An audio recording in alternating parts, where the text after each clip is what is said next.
Yeah, let's start off, man. 50 Cent, man. Okay. He put a post up today on and Hot 97 ran an article about this. I was looking at it earlier, and pretty much it says 50 Cent gets slammed on social media for quote homophobic. They're saying he's homophobic. So he put this post up. I put it on the screen there for the folks watching on YouTube, and it's Omari Hardwick and Tank, and the caption reads, "Oh, why would you be taking pictures with this sugar tank right now? Wait a minute. First Young Buck, now this, I'm dead." Now we all know that 50 Cent was pretty much joking, but if you look under the video, it has about 7,000 comments, many of them going in on 50 Cent, talking about why are you making fun of somebody, even if you, not that Tank is gay, but why are you making a reference? I'm calling him a sugar tank right now. You know what I mean? Pretty much referring to him as gay. Are you scared? 50 Cent later did respond and said, "Look, man, my mother was gay. Mother effer, LOL," responding to the people. It's all humorous. It's all a joke. But some people are taking this saying, man, like this is a real serious issue.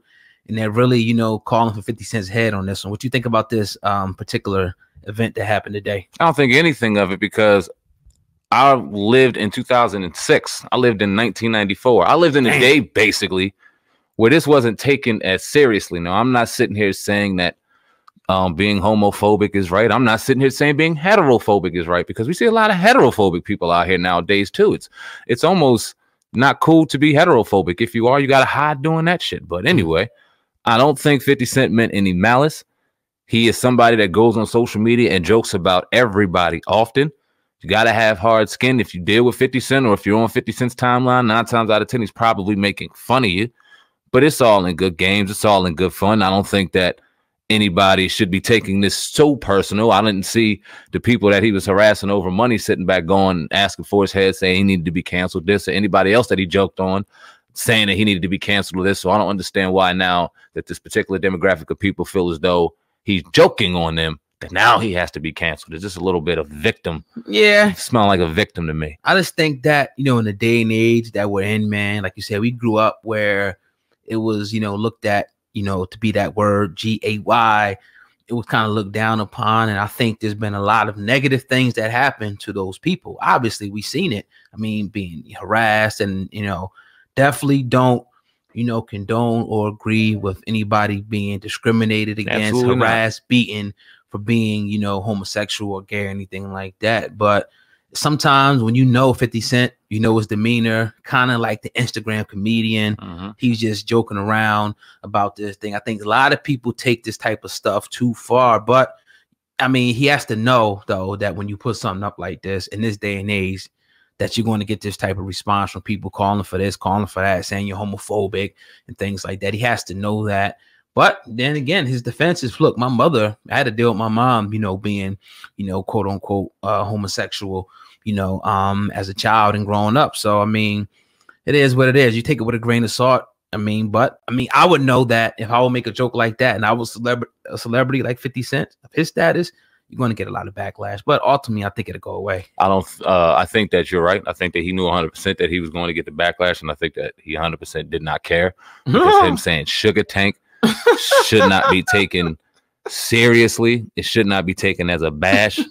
He's clowning on the dude that got clowned last week for something wild he said, and he tried to, or he made light of it. We all know Tank ain't gay, and if he was, he was. It doesn't matter. Who cares? But he was obviously clowning in this situation, man. Yeah. I mean, and it was funny. Oh, don't say that, Sam, man. They're going to get you now. They're going to get you. Oh, man, get him, y'all. Oh, yeah. Go ahead and get me for what I think is funny, man. Y'all funny for that. I mean, you got to look at the comments. People said they got good chemistry. I mean, some things are made as jokes, man. It's just like, the comedian, like Kevin Hart, or anybody else. They say something and all of a sudden everybody's up in arms, man. People just got to lighten up and take it for what it is, man. I mean, without laughter, without jokes, man, life would be boring, man. We're in a day and age. It's crazy to me because I've never seen so many victims and so many things getting blown out of the water, but such ruthlessness and aggressiveness going on in these comments. I've never seen so many vile things said in comments that I've seen in 2019 in these comments. But then the second somebody wants a celebrity or somebody that has some kind of fame or some kind of notoriety to them, now all of a sudden what they say is absolutely terrible. It's this, it's that. Like, yo, Y'all backwards as hell out here. It's wild. And then, I think, pretty much it's a publicity stunt by 50. He wanted this to happen because everybody's talking about Power, this dude supposedly getting shot and what happened and everything. So it's perfect now that people start to talk about this. It starts trending, hashtags come out. 50 said this, even though it's short-lived, it might be a day or two while it's a hot topic. It's still something that, I think is something that he planned is going to only benefit him in the long run. He might have even got Tank some more streams and some more sales with the joint. You know what I mean? His album is doing great right now because of the diversity. What do you think about Tank's album? I wish I liked it more. It's cool. Tank is an R&B legend. He does his thing. He has a couple records on there that are bangers. I ain't gonna take that away from him, but he also has some records that sound like Today. And Tank? And there's nothing wrong with Today, but it's like, nah, dog. I want some R&B. I want an R&B album. I was talking to some producers today, and it's like one of the things that's missing is just that male R&B that we used to get to Usher, to Trey Songz, even to Chris Brown. He does a 42-song album, and it's great, but it's not that R&B that we, that we were looking for. Jacquees is cool, but he's this new age R&B. We're looking at that old R&B. Do you blame them, though, saying, man, because I'm sitting and I'm thinking, I'm like, they already know that if they give you that raw, straight R&B album, that they're not going to chart like that. They got a better chance of making something that sounds like now, the wave now, the cadences and the beats now, that they can get their thing hot and get themselves relevant. Not that he's irrelevant, but if you get something that's popping on the Billboard that's hot, you automatically go through the roof again, as opposed to them putting that straight R&B out for the fans who love it. They know that it's not going to really do what it's going to do because people are just kind of, don't want that sound anymore, it seems like. I agree with what you said in regards to people thinking that they have to go with today's sound because the sound of R&B is no longer needed. But I could not disagree with that comment more. The sound of R&B is no longer wanted because there's a demographic of people who are dying and thirsting for that old R&B, particularly in our demographic. But then what's going to happen is there'll be a trickle down effect, kind of like, I'm going to give you an example, like a Bruno Mars. Bruno Mars ain't doing nothing but doo-wop. He ain't doing nothing but what La Bamba and Richie Valens did in the 50s. But he put new age beats to it. He threw some crazy 808s behind it, but the same melodies and the same feeling, the same tones behind it. 2020, 2021, 2022, you're going to see a resurgence in R&B, in particular male R&B, where it's going to be a breath of fresh air as opposed to a dated old sound. It's going to have to be done right. The production's going to have to match the melodies and things like that because we had trap soul for a while when people were still messing with the auto-tune and doing their thing. So you're still going to have to give them those eclectic kind of beats and those chords. But R&B is coming back, man. And I think it's coming back within the next 3 years. You can mark my word on that. I can't wait, man, because you got a lot of guys, Usher, Trey Songz, and, the list goes on.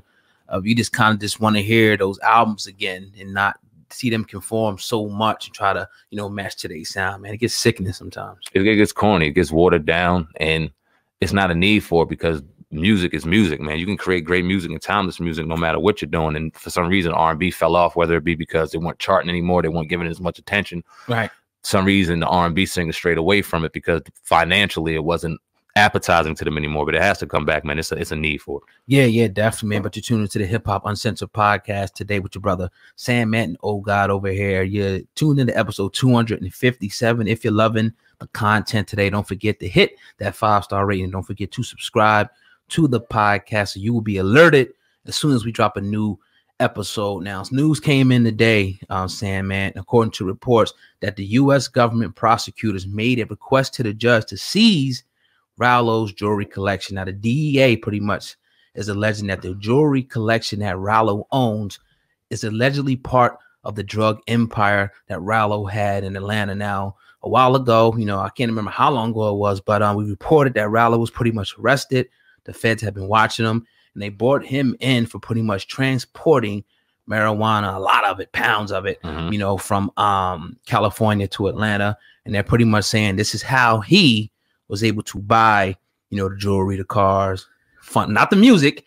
He was able to do it with the drug money and whatnot. Now, they took so much stuff. I'm not going to go down the list. You know what I mean? This dude had mad jewelry, but they're confiscating it. Usually, this is typical what happens, in a fake case like this. They're going to pretty much try to prove that everything that you did was a result of drug earnings. But obviously, he can probably prove different. He's a top rapper that made a lot of money in rapping. But what do you think about this new development coming out by way of allhiphop.com today? thank God for outlets like this. Thank God for outlets or the day and age in 2019 where you get other forms of information provided for you, because what's happening here is you have media hand in hand with the law enforcement, or hand in hand with whoever's pushing the gavel or pushing the cord, and can easily villainize or demonize this brother sitting behind bars who really does not have a voice outside of the internet or things like that. We